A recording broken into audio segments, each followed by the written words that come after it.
Despesa é dívida?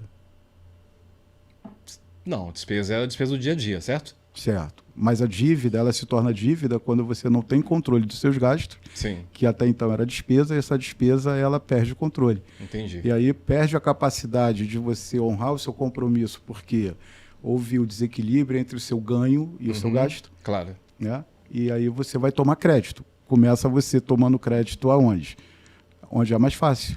Você passa o cartão de crédito lá no caixa eletrônico, Sim, saca aquele aquele dinheiro empréstimo ali fácil, que você paga 2 vezes ali. Juros horrível. Ou você vai tomar crédito no banco, o financiamento ali e tudo mais, Sim, para pagar o seu descontrole. E vira uma bola de neve. Uma bola de neve. E aí se cria um sistema de empresas de cobrança, entende? sim. Que é uma Não posso fazer isso. que cria Uhum. ali toda uma estrutura de cobrança. E onde está a origem? Você mesmo. Aí você me perguntou, qual é o melhor investimento? É poupança ou Selic? Cara, poupança é fantástica.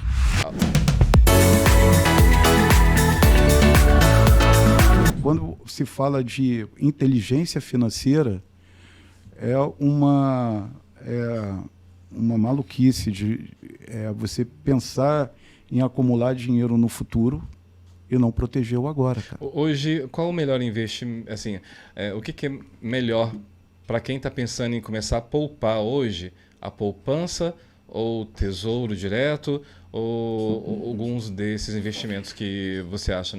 Então, para quem está começando a investir, o primeiro dever de casa é você fazer uma planilha, anotar no WhatsApp, seja o que for, o seu fluxo financeiro.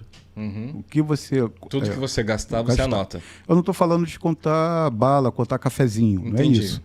Mas o que acontece? Tudo aquilo que influencia no seu orçamento. No seu orçamento. Se a pessoa ganha 2 salários mínimos, ou se ela ganha 1 salário mínimo, ela vai colocar ali para saber onde o dinheiro foi. Exatamente. Que a maioria do brasileiro não faz isso. Não faz. Não sabe, ele sabe quanto ganha, utiliza o cartão de crédito, que é o crédito mais fácil. Sim.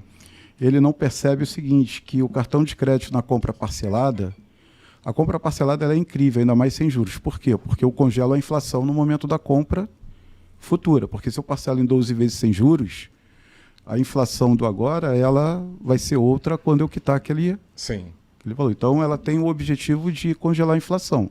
Só que se eu tenho uma fatura lá com limite de 2.000 e o meu salário é de 3.000, né, um exemplo, e eu fiz um parcelamento em 10 vezes de R$500, você concorda comigo que o meu salário não vai ser mais de 3? Eu vou passar a ganhar 2.500, correto? Correto. Porque eu já comprometi R$500 do meu orçamento. Só que quando eu falei que você compra com a razão, com a emoção, para depois justificar com a razão, é porque o brasileiro ele pensa no valor da parcela. Aí ele não pensa no valor total. Não pensa no valor de quanto aquela parcela compromete o seu orçamento. Sim. E aí ele entra no outro financiamento de R$300. Então ele vai passar a ganhar, enquanto ele estiver com aquele parcelamento, não mais 3.000, e sim 2.200, porque ele já comprometeu 800 então, sucessivamente. Para quem tem cartão de crédito, porque a gente vê que os bancos, as empresas, estão o tempo todo te oferecendo cartão de crédito, porque para eles é vantagem, óbvio que eles ganham em cima de juros, mas para quem adquire o cartão de crédito, você não tem um autocontrole, é a maior cilada da vida. Então, o cartão de crédito, como tudo na vida, é a polaridade. Você tem 2 polos. Ele é um excelente instrumento de controle financeiro. Sim. Porque ele tem ali o cashback da milhagem, tem os programas de relacionamento e ele tem uma data do corte da fatura, né, e a data certa do pagamento da fatura. Então, se você tem um controle e percebe essa dinâmica de que o parcelamento ele tem que estar controlado ali com o que você ganha, né, porque se você encaixa mais um parcelamento, você está reduzindo mais ainda o poder de compra do seu salário. O problema é o descontrole desses parcelamentos, porque aí você começa a pagar a fatura de crédito no rotativo, pagando aí uns juros absurdos de 10%, 11% ao mês. É bem absurdo. E aí você entra na ratoeira, né? O Pai Rico, Pai Pobre, ele diz muito isso, né? Na ratoeira do mercado. Esse livro é muito bom. É fantástico. Já leu 3 vezes? É fantástico. Eu li uma só, preciso ler mais. E o mercado ele é bruto, porque ele não quer que você vá para a pista de alta velocidade. que é a pista de você sair dessa matrix. Entendi. Que é a lei do consumo. Né? E aí tem os gatilhos mentais que vão fazer você consumir. Hoje eu vi dados, não me lembro onde, que o brasileiro, praticamente, vamos colocar aí, 70% do povo brasileiro está endividado por causa do cartão de crédito. Sim. Não lembro onde eu vi esses dados. Então, a gente vê que tem um descontrole no controle do cartão de crédito. Sim. Então, às vezes a pessoa comete o erro de emprestar o cartão para alguém, que eu acho um erro. Às vezes a pessoa, é o que você falou, compra pela emoção, esquece da razão. Mas por que as empresas estão sempre empurrando o cartão de crédito todo mundo? Você vê que é uma facilidade.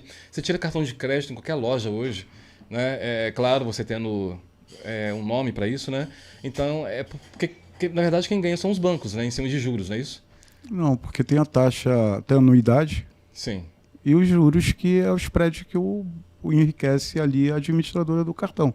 Eu trabalhei, antes da Sul América, eu trabalhei na Redcar. Né?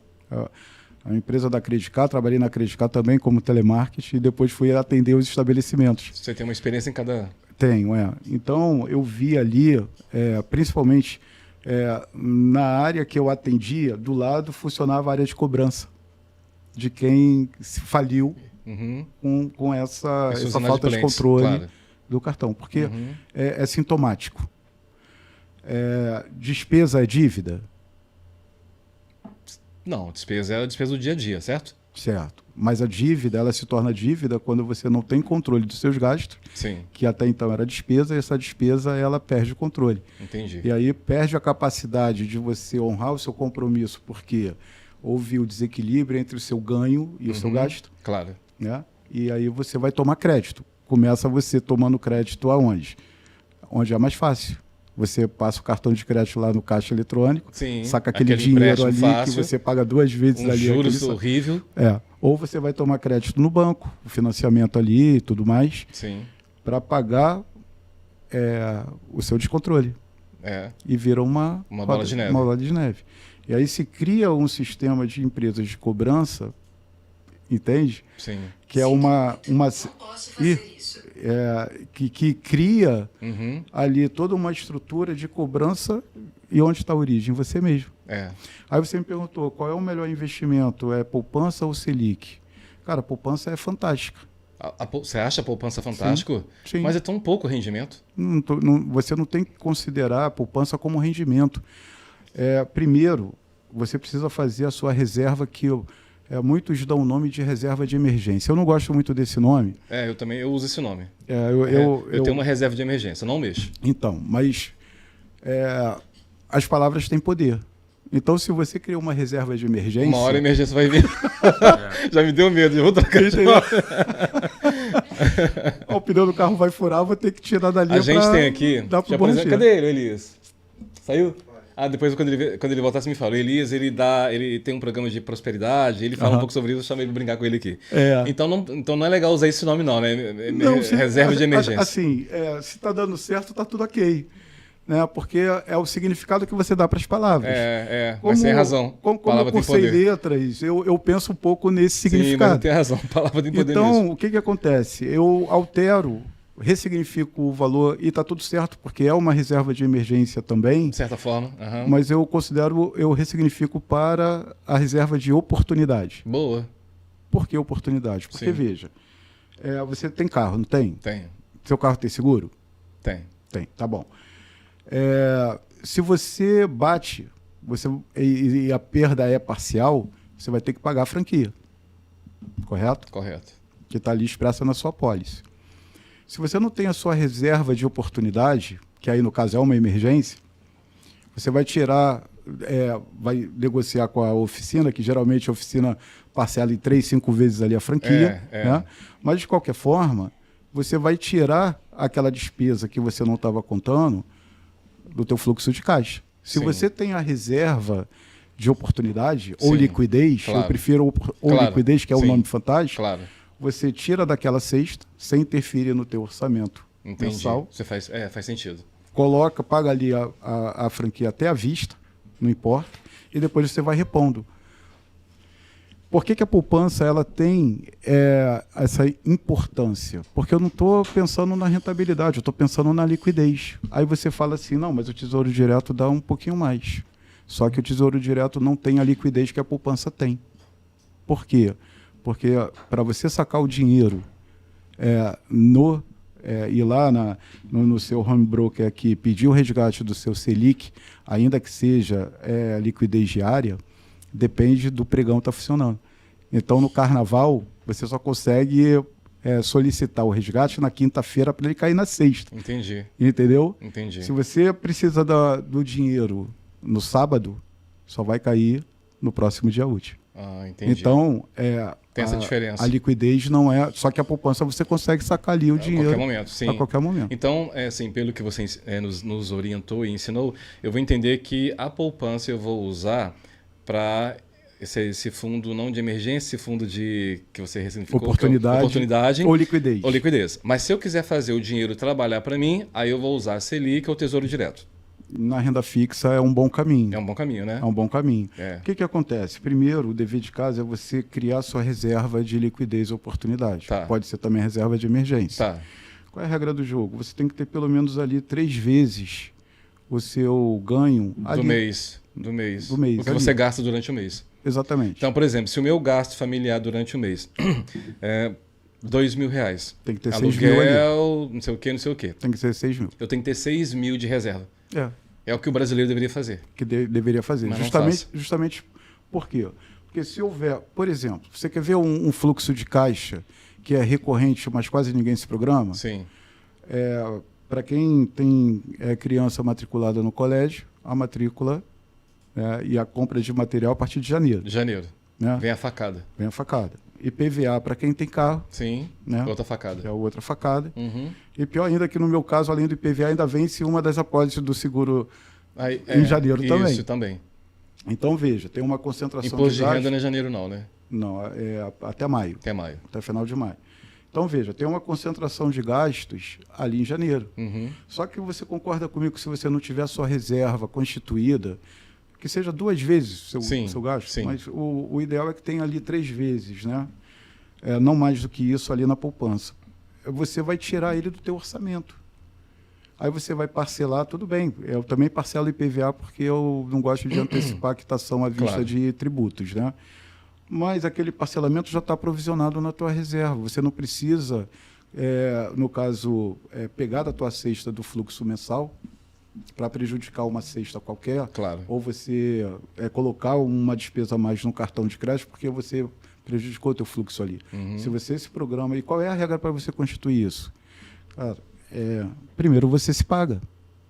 Já parou para pensar nisso? Não.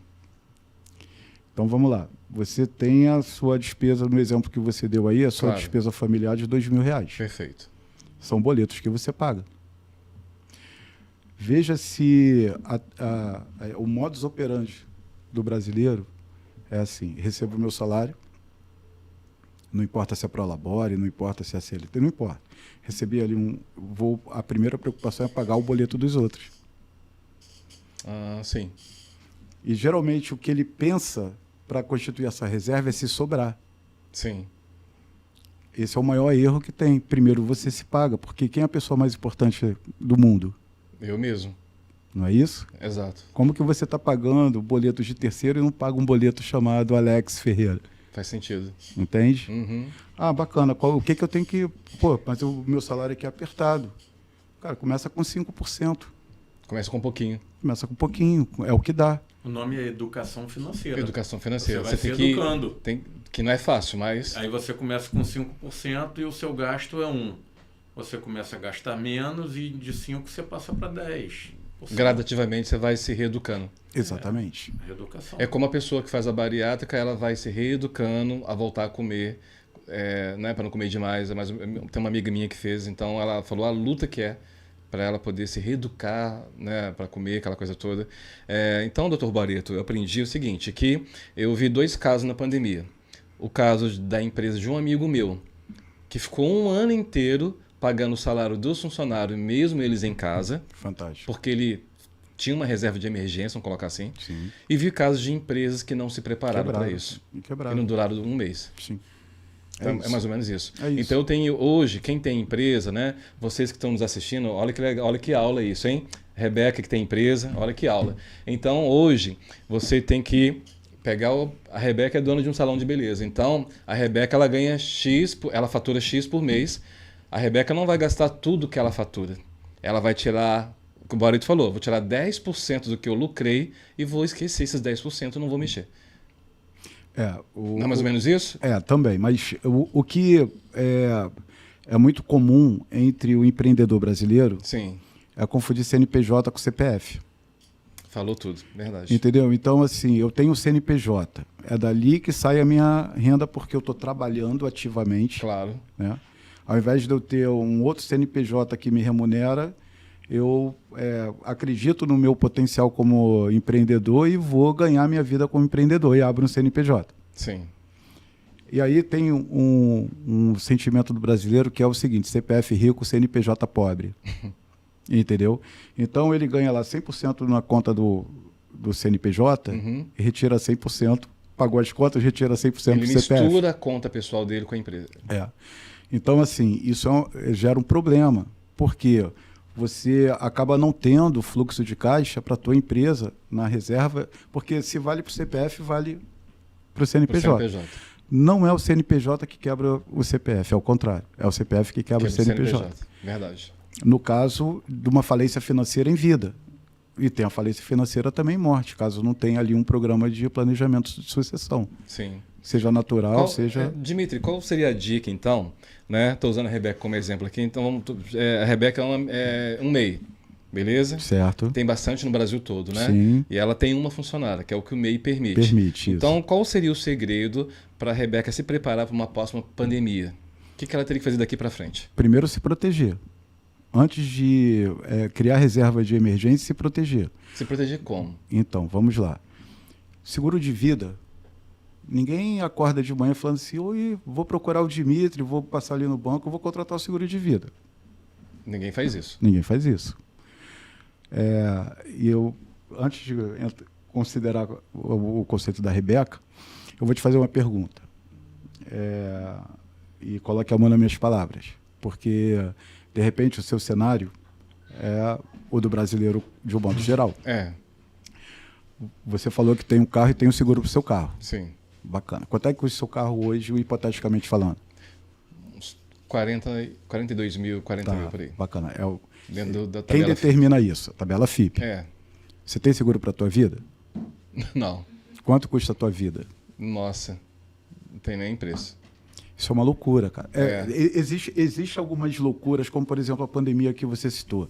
Por exemplo, na minha cabeça não funcionava. Por exemplo, você ir no restaurante, você era obrigado a entrar com máscara, sentou, tira a máscara. Eu falei, o Covid é seletivo? É verdade. É verdade. Então eu não posso ficar em pé. Se eu ficar sentado, eu estou imune ao Covid. Né? E isso é uma loucura também. Nós vimos muitas aberrações. Sim. Não é? Acho que o pessoal estava despreparado, né? Enfim, mas era a questão que era só, assim, não tem lógica, né?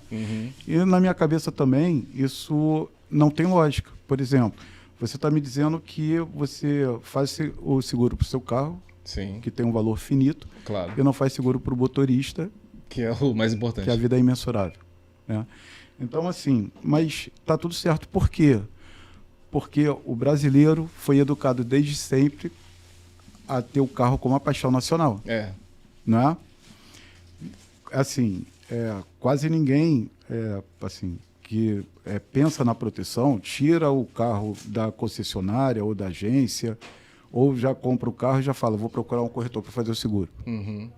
Seja seguro propriamente dito, ou até mesmo esses seguros de cooperativa. Claro, né? claro. O importante é você ter alguma coisa ali para se proteger. Exatamente. Mas seguro de vida não. Porque existe também, como existe a questão do seguro de carro, existe uma série de preconceitos com seguro de vida. Por exemplo, eu não vou contratar seguro de vida que eu não vou deixar dinheiro para o Ricardão ou não vou deixar dinheiro para o meu marido para pegar novinha. Tem umas aberrações assim. Entendeu? Mas, cara, assim, qual é o recado que eu dou para a Rebeca? Primeiro, você se protege. Sim. Porque quando a gente fala do seguro de vida, Rebeca, eu não falo da morte. da sua morte. Porque o quando, que é incerto, mas como você é nova, você tem, como todo jovem... Uma vida pela frente. Uma vida pela frente. E aí entra o conceito de que você é o super-homem, a Mulher Maravilha. Né? Tudo acontece com o outro, menos comigo, porque eu sou jovem. Acontece com o meu vizinho. Aí o vizinho está pensando a mesma coisa do vizinho. Posso dar um pequeno adendo? Pode. Normalmente as pessoas pensam, seguro de vida, só vou receber, vou deixar dinheiro para quando eu morrer, minha esposa e filhos receberem. Não. O seguro de vida, ele protege você enquanto vida também. Em vida. De repente, por exemplo, um profissional liberal, que somos nós. Sim. Aparece uma doença, você perde um braço, você perde uma perna, você tem uma invalidez temporária ou permanente, você está seguro, você recebe um percentual pelaquela importância ali. Verdade. Então, o seguro de vida, diferentemente do que as pessoas pensam, ele não é o seguro da morte, porque a morte é certa. Ele é o seguro do você em vida. É uma doença que você precisa ficar temporariamente afastado dos seus afazeres, e aí você vai viver como se você, de repente, não tem essa reserva. Verdade. Né? Fantástico, Maria. Mas aí o seguro de vida não. Eu estou falando isso porque o Dimitri me ensinou a ver isso. Isso é muito legal, essa visão. Que o brasileiro, no geral, não tem. O Dimitri trouxe algumas coisas para mim e ele hoje, ele me blindou de uma certa forma que ele gerencia meu seguro de vida, legal. Meu plano de saúde e outras coisas mais. Consórcio, que é alavancagem patrimonial. Então essas coisas a gente vai aprendendo aqui, trocando ideias. Sim. Como eu estou tentando ensinar para ele, não no fio do bigode, mas a questão do tijolo, sim. do construir, da parte de imóvel. Sim. Então, isso é uma coisa bacana. Então, seguro de vida, você não é a morte, mas é a proteção ainda enquanto vida. Em vida.